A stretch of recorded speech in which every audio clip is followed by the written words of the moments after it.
अस्सलामुअलैकुम वरहमतुल्लाह। मेरे अजीज़ तलबा इकराम, आज हम फिर एक बार हाजिर हुए उर्दू के नए सबक दोस्ती का पल। ये 10 क्लास की जो न्यू बुक है उसमें से हमारे पास सबक नंबर 8 है, दोस्ती का पल। हमने कोशिश की है हर सबक का आसान अल्फाज में खुलासा आप तक पहुंचाने का। ये दोस्ती का पल सबक हम शफी अकील की लिखी हुई ये कहानी है, दास्तान है। इसको हम पढ़ेंगे, आसान अल्फाज में मैं समझाने की कोशिश करूंगा। तारुफ चूँकि अहम नहीं, मैं बार बार बता चुका हूँ कि तारुफ अब के बार पेपरों में नहीं आया करेगा, तो लिहाजा हम तारुफ पे ज़्यादा टाइम भी ज़ाया नहीं करते। सबक का उन्वान दोस्ती का पल, मुसन्निफ का नाम है शफी अकील, सिन्फ़ अदब में कहानी और दास्तान है, माखज़ पंजाबी लोक दास्तानें, ये इसका माखज़ है। तारुफ शफी अकील, तारीख़ पैदाइश 1930 और तारीख़ वफ़ात 2013 है। असल नाम मोहम्मद शफी, इब्तिदाई ज़िंदगी धर्मपुरा में गुजारी, इब्तिदाई ज़िंदगी इंतहाई मुफलिसी से बसर की, गुर्बत से ज़िंदगी बसर की, लेकिन गुर्बत को कभी अपनी तरक्की की राह में रुकावट बनने नहीं दिया। ऑल इंडिया मुस्लिम लीग की तरफ से नेशनल गार्ड में दिलो जान से महाजरीन की खिदमत की। उन्होंने मुंशी फाजिल और अदीब फाजिल के इम्तिहान पास किए। आपने दुनिया भर की सियाहत की और सफ़रनामे भी लिखे, लेकिन उन्होंने लोक कहानियों में तखस्सुस किया हुआ था। बहुत से ममालिक के लोक कहानियों का उर्दू तर्जुमा किया। अब हम आते हैं असल जो हमारा इम्तियाज़ है, वो है हमारे ये अहम नुकात। हम बड़े अहसन अंदाज से ये नुकात पेश करते हैं। सबसे पहले ये सबक है दोस्ती का पल, अकेला रहने का नुकसान, दोस्ती और ताल्लुकात की अहमियत, दोस्ती कायम करना, दोस्ती में ताउन और कुर्बानी, खतरे और मुसीबत में मदद की अहमियत, सबक आमोज़ पैगाम। ये चीज़ें हमने इस सबक से निकाली। अजीज़ान मन हुआ कुछ यूं कि एक जगह पर जंगल में एक कबूतर और कबूतरी, मैं ये कुछ चीज़ें और भी लिख देता हूँ, एक कबूतर और कबूतरी अंडों को नुकसान न पहुंचा दे। ये फिक्र ही थी कि अकेले हम रह रहे हैं। उसने कबूतर से मशवरा किया कि क्यों ना हम किसी को अपना दोस्त बना ले, दोस्ती का ये फ़ायदा हो जाएगा कि फिर हम महफूज होंगे और मुसीबत में काम भी आ सकेंगे। कबूतर पहले तो समझा और उसने कहा कि इधर करीब कोई हमारे पास हमारे जिन्स का परिंदा ही नहीं। खैर आखिरकार उसने भी इस पर सोचो विचार शुरू कर दी और ये मशवरा उसको पसंद आया। जब उसको ये कबूतरी को हर वक्त अपने अंडों की फिक्र रहती थी, ये मशवरा उसके जब पसंद आया तो फिर उसने करीब दरख्तों पर गिद्धों का एक जोड़ा रहता था, उनके पास गए और उनके सामने अपने मशवरा रखा। अगरचे शुरू में कबूतर के दिल में घबराहट थी कि वो मानेंगे नहीं या वो हमारे बात पर राजी ना हो, लेकिन खैर वो भी मान गए। उन्होंने भी दोस्ती का हाथ बढ़ाया। फिर गिद्धों ने ही मशवरा दिया कि क्यों ना हम पास में रहने वाले सांपों से भी दोस्ती लगा लें। इसका हमें फ़ायदा ये हो जाएगा कि मुसीबत में वो भी हमारे इस काम दे आ जाएंगे और हम हर तरह से महफूज हो जाएंगे। चलो ये सारे गए और ये दोस्ती बन गई। ये उन्होंने सांपों से भी दोस्ती लगा ली। अब तो कुछ न था, जिंदगी गुजर रही थी कि एक दिन अचानक थका हारा एक शिकारी आया और शिकारी दिन सुबह से लेकर शाम तक शिकार ढूंढता रहा। उसे कोई शिकार मिला ही नहीं। जब शिकार न मिला, शाम को उसने सोचा खाली हाथ जाने से बेहतर है कि इस दरख्त पर जो घोंसला है उसमें कोई न कोई बच्चे होंगे, हम क्यों ना उनको ही शिकार करके साथ ले जाओ, खाली जाने से तो ये भी बेहतर है।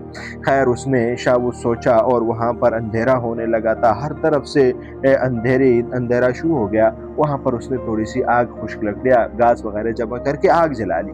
अब आग का जलाना ही था कि कबूतर और कबूतरी की फिक्र लायक होगी। कबूतर कहता है कि अब हमें जाना चाहिए और हम अपने साथी गिद्धों को बुलाना चाहिए, लेकिन कबूतरी ने कहा कि नहीं, पहले हम अपनी मदद आप करेंगे, फिर जब हमसे नहीं हो सकेगा फिर हम जाकर कबूतरों को कहेंगे। लेकिन बस इस मशवरे पर वो जल्दी फुर्ती से गए और दरिया से वो पानी भर कर ले आए। अपने परों में पानी लाकर वो आग बुझाई, दोबारा फिर बुझाई। फिर जब उसने बड़ी लकड़ियां जला ली तो फिर गिद्धों के पास गए। गिद्धों ने भी फौरन हामी भरकर साथ अपने बड़े बड़े परों में पानी डालकर वो फिर बुझाई। ये शिकारी भी हैरान है, ऊपर जाने के लिए जाता है तो आग बुझ जाती है। वो थका हार कर उसने भी ये सोच लिया, अब रात भी देर हो गई, बिस्तर बिछाकर वो इधर ही लेट गया। लेटना ही था कि उन्होंने मशवरा किया कबूतरों और गिद्धों ने कि क्यों ना हम अपने भाई जो हमारा अगला दोस्त है जिससे हमने दोस्ती की ली है वो उसके पास चले जाए, और वो सांप है तो सांप के पास जाकर उससे कहानी बयान की और उससे कहा कि हमारा इस तरह है, लेकिन शिकारी के इरादे गलत लग रहे, वो सुबह शिकार करके जाएगा। सांप भी उसके साथ रवाना हुआ और ये आ गए सारे दरख्त के पास। यहाँ पर इंतजार करने लगे सुबह का। सांप दरख्त के साथ लिपट गया और जो ये इंतजार किया, सुबह जब शिकारी उठा वो खुश था कि अब तो मैं जाऊंगा और जाकर आसानी से मैं इसका शिकार कर लूंगा। लेकिन जैसे सुबह उठा और उसने देखा कि वहाँ पर शिकार की तो क्या करता, वहाँ पर तो गिद्धों ने गिद्ध भी है, और असल मसला वहाँ पर उसका था सांप का, कि सांप वहाँ पहले से बिछा हुआ है, उसके हवास भागता हुआ और वहाँ से दौड़ा दौड़ा ऐसे पीछे, फिर कहीं नजर नहीं आया। इसलिए कहते हैं कि दोस्ती का और अमन का आज भी कबूतर दोस्ती और अमन की अलामत और निशानी समझी जाती है, जो कि पहले कोई और चीज़ नहीं। ये बड़ा आसान और हसन अंदाज में आपके सामने मैंने पेश किया, बड़े आसान और अल्फाज में। उम्मीद है आपको समझ आ गया होगा। और अब हम अगर इसकी एक्सरसाइज की बात करें तो एक्सरसाइज भी बिल्कुल इजी है। अगर आपको ये सारी कहानी समझ आए, देखो कबूतर को हर वक्त किस बात की फिक्र लगी रहती थी, उसको अपने अंडों की फिक्र लगी। अकेलेपन का एहसास खत्म करने के कबूतर ने कबूतर को क्या मशवरा दिया कि हमें किसी से दोस्ती लगानी पड़ेगी, फिर ही हम महफूज रख सकते हैं। गिद्ध, सांप और कबूतरों के दरमियान दोस्ती किस बिना पर हुई कि अगर किसी एक पर परेशानी आती है, मुश्किल आती है, तो हम सारे साथ देंगे। कबूतरी किस बात पर मुतमईन थी कि हमने अब गिद्धों से दोस्ती कर ली, अब हमें कोई नुकसान नहीं पहुंचा सकेगा।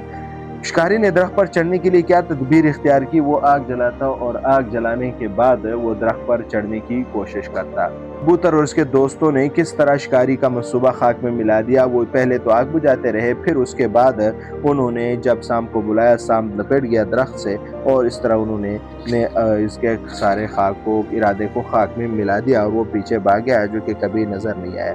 कबूतरी की बात सुनकर कबूतर पड़ गया था सोचो विचार में, सोच में का खुलासा, और इस खुलासे से आप सबक आसानी से हल कर सकते हैं। और आप इसी से ही सबक, अगर आपने सियाको सबक वगैरह ये कुछ लिखना है तो वो भी आप आसानी से बिल्कुल आसान अंदाज में उस पर भी काम कर सकते हैं, जो कि कोई मुश्किल नहीं। आपको सबक का खुलासा आना चाहिए, सियाको सबक थोड़ा पीछे और थोड़ा बाद में साथ मिलाना होता है, यही चीज़ का नाम सियाको सबक है। और आप बिल्कुल आसान और आसान अंदाज में ये सारा कुछ समझ सकते हैं, कोई भी इसमें मुश्किल नहीं है।